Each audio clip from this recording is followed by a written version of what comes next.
तब तक हम कुछ कर नहीं सकते। पुलिस वालों को हम रोज जा रहे, रोज कह रहे हैं कि साहब हम पे, हमारे पे जो पे शक है, हमको तुम इस शक की उसको बुलाओ, उसको उस पे केस दाखिल करो। उसके अक्के रिश्तेदार उसके झूठे माँ बाप बन के आए थे।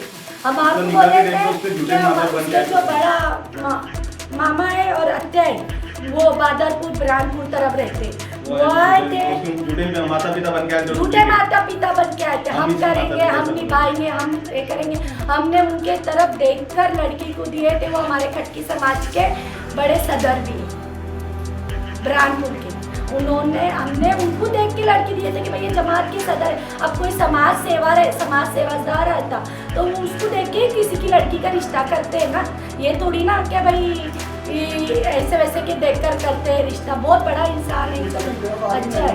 उसको बुलाए थे हमने, 4 बार बुलाए थे सर। मेरी भांजी थी, मैं बेटावत से, और मेरी भांजी थी, हमने उसका निकाह कराए थे यहाँ 2 साल पहले नासिर निसार खाटिक से। वो बुरहानपुर खिल्ली के पास का था, तो वो यहाँ हमने उनको यहाँ लेके आए थे रहने के लिए। वो वहाँ पे भी ऐसी जुल्म कर रहा था, तो हमने सोचे थे हमारे करीब ला के रखेंगे शायद सुधर जाएगा, तो वो यहाँ पे भी ला के रखे। तो वो थोड़े दिन अच्छा हुआ, फिर वापस से उन्हें उसको मार ठोक करने लगा। फिर उसके हत्यार जो लोग हैं बादलपुर वाले, वो उनके कहने में आकर उसको तकलीफ देने लगा था। फिर उसको लड़का हुआ तो उसकी बहन मांग करती थी, उसको 3 लड़कियां थी, सूरत की है उसकी बहन, 3 लड़कियां थी। वो बोलती थी कि मुझे तेरा लड़का दे दे, तू तेरी घरवाली को छोड़ दे, छोड़ता हूँ आज छोड़ दे, मैं तुझे भगा लूँगी और तेरे लड़के को भी भगा लूँगी। यही बोलते थे वो। तो उन्होंने 2-3 बार हमारे पास भी बोले, फिर हमने झगड़ा करे, बोले, उनको समझाए, तो उतना पूरा तो समझ गया। फिर 6 महीने बाद वापस उसने वैसा ही बोला उसको, क्या तू लड़का दे दे, मेरी बहन को लड़कियाँ है। यहाँ 20 दिन रह के जाने के बावजूद उसने लड़के की मांग की। फिर भी मैंने मेरी सास को समझाई कि देखो ये लड़का ही मांगती है, इसको आने मत दो। फिर भी वो आई नहीं, मेरा भाई का घर है, ऐसा है वैसा करके आने लगी। फिर वो आई रही 20 दिन, उसको जाने को कुछ 8 ही दिन हुए ना, हाँ 8-10 दिन हुए। फिर से उन्हें वही लड़के की मांग करना चालू करा, मारहान किया। 2 महीने पहले भी ऐसा मारा उसको कि उसके गले पे चाकू रखा। जब उसके हाथ में मोबाइल आ गया तो वो जब बच गई। फिर अभी कोई नहीं था, उन्हें हमारा जो बीच का दरवाज़ा है वो लगा लिया, उसको लगाकर कूलर चालू कर दिया पास में, ताकि हमको आवाज़ ना आए। हम करीब ही रहते थे, आवाज़ ना आए तो उन्हें कूलर चालू कर दिया। फिर उसने अंदर जो किया, अब वो 2 हस्बैंड वाइफ के बीच में और बीवी लड़केंगी तो हस्बैंड कैसा देख सकता है, हस्बैंड नहीं देखेगा ना। उसने उसकी बीवी को खुद मारा झूले की रस्सी से, उसके बच्चे की झूला वही उसके पलंग के पास थी, वही रस्सी से फांसी दे दी और वही लेटा दिया। फिर मेरे भतीजे को बुलाया, उसको बोला कि देख तेरी बहन की तबीयत खराब होगी, चल दवाखाने ले जाना। तो मैं अंदर से नहीं दरवाज़ा खोला, उन्हें घूम के गया बच्चा। फिर वो बच्चे ने दरवाज़ा खोला, फिर मेरी सास को, मेरे देवर को, देवरानी को बुलाए।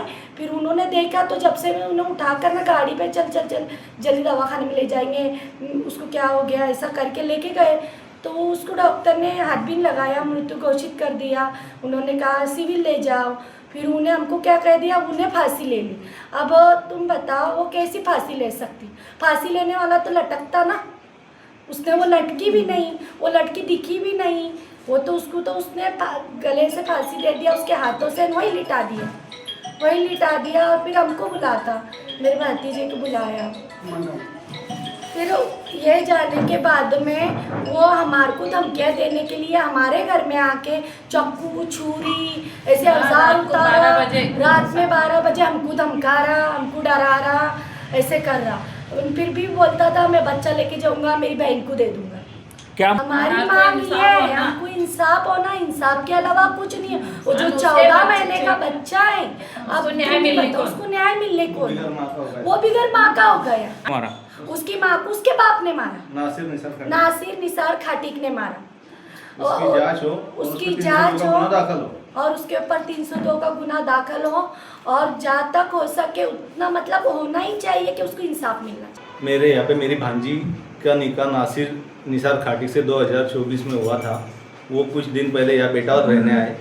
बेटावत रहने के लिए मैंने उनको घर दिया और दुकान पे काम के लिए दुकान भी दी उसको। मुर्गी की। लेकिन मेरे को 26/5 9:15 बजे के दरमियान मेरे भतीजे को फ़ोन आया उसका रात में कि तेरी बहन की तबीयत ख़राब होगी, तू इधर आ और दवाखाने में ले जाना है। जब मेरा भतीजा गया तो वो पलंग पे लेटी हुई थी, उसके बाजू में उठा और उठा रहा था, तमन्ना उठ। तो कहे क्या हुआ लड़की को? उन्हें बोला बहन को क्या हुआ, तो उन्हें बोला कि इसने फांसी ले ली। तो लड़के ने चीख मार के मेरी अम्मी को बुलाया कि दादी ये देखो बच्चे तमन्ना बहन के साथ क्या हो गया। उन्हें वैसे ही उठाया कि इसमें जान, इसको दवाखाने में ले चलो, और गाड़ी पे डाल के लगेज दवाखाने में ले गया। दवाखाने में डॉक्टर ने उसको मृत घोषित किया। मृत घोषित करने के बाद में डॉक्टर ने उसको वही पीएम के लिए इसमें सिविल में ले जाओगे ऐसा बोल दिया हमको। लेकिन लड़की उससे पूछताछ के दौरान उन्हें यह बताया कि लड़की ने फांसी ली हुई थी, लेकिन लड़की ने फांसी ली हुई नहीं थी। अगर लड़की फांसी लेती तो लटकी हुई रहती, जबकि लड़की बेड पे पड़ी हुई थी और वो कह रहा था कि लड़की ने ली फांसी, लेकिन ऐसा कुछ नहीं था। इसके 8 दिन पहले उसकी बहन आई थी सूरत वाली, और वो हमेशा बार बार उसके लड़का एक 14 महीने का लड़के की मांग करती थी कि मेरे को लड़की आए तो मेरे को लड़का तेरा दे दे। वो हाँ कहता था। वो लड़की उसकी घरवाली को तमन्ना को बोलता था कि मेरी बहन को लड़का दे दे।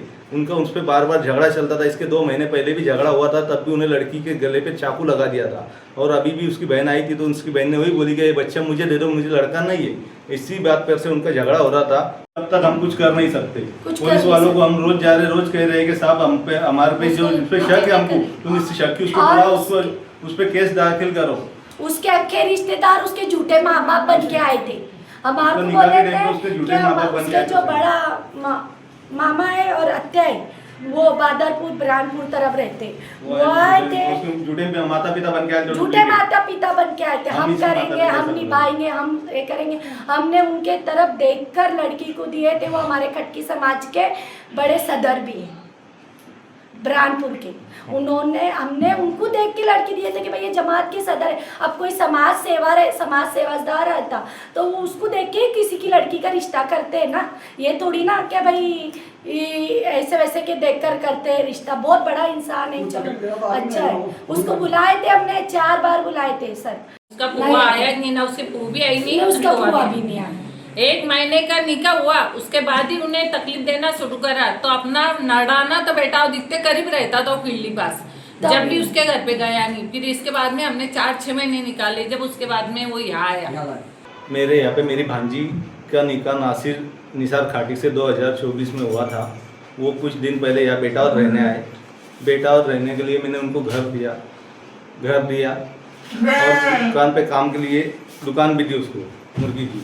लेकिन मेरे को 26/5 9:15 बजे के दरमियान मेरे भतीजे को फ़ोन आया उसका रात में कि तेरी बहन की तबीयत ख़राब होगी, तू इधर आ और दवाखाने में ले जाना है। जब मेरा भतीजा गया तो वो पलंग पे लेटी हुई थी, उसके बाजू में उठा और उठा रहा था, तमन्ना उठ। तो कहे क्या हुआ लड़की को? उन्हें बोला बहन को क्या हुआ, तो उन्हें बोला कि इसने फांसी ले ली।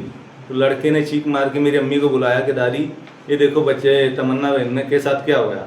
उन्हें वैसे ही उठाया कि इसमें जान, इसको दवाखाने में ले चलो, और गाड़ी पे डाल के लगेज दवाखाने में ले गया। दवाखाने में डॉक्टर ने उसको मृत घोषित किया। मृत घोषित करने के बाद में डॉक्टर ने उसको वही पीएम के लिए इसमें सिविल में ले जाओगे ऐसा बोल दिया हमको। लेकिन लड़की उससे पूछताछ के दौरान उन्हें यह बताया कि लड़की ने फांसी ली हुई थी, लेकिन लड़की ने फांसी ली हुई नहीं थी। अगर लड़की फांसी लेती तो लटकी हुई रहती, जबकि लड़की बेड पे पड़ी हुई थी, और वो कह रहा था कि लड़की ने ली फांसी, लेकिन ऐसा कुछ नहीं था। इसके 8 दिन पहले उसकी बहन आई थी सूरत वाली, और वो हमेशा बार बार उसके लड़का एक 14 महीने का लड़के की मांग करती थी कि मेरे को लड़की आए तो मेरे को लड़का तेरा दे दे। वो हाँ कहता था। वो लड़की उसकी घरवाली को तमन्ना को बोलता था कि मेरी बहन को लड़का दे दे। उनका उस पर बार बार झगड़ा चलता था। इसके 2 महीने पहले भी झगड़ा हुआ था, तब भी उन्हें लड़की के गले पे चाकू लगा दिया था। और अभी भी उसकी बहन आई थी तो उसकी बहन ने वही बोली कि ये बच्चा मुझे दे दो, मुझे लड़का नहीं है। इसी बात पर से उनका झगड़ा हो रहा था।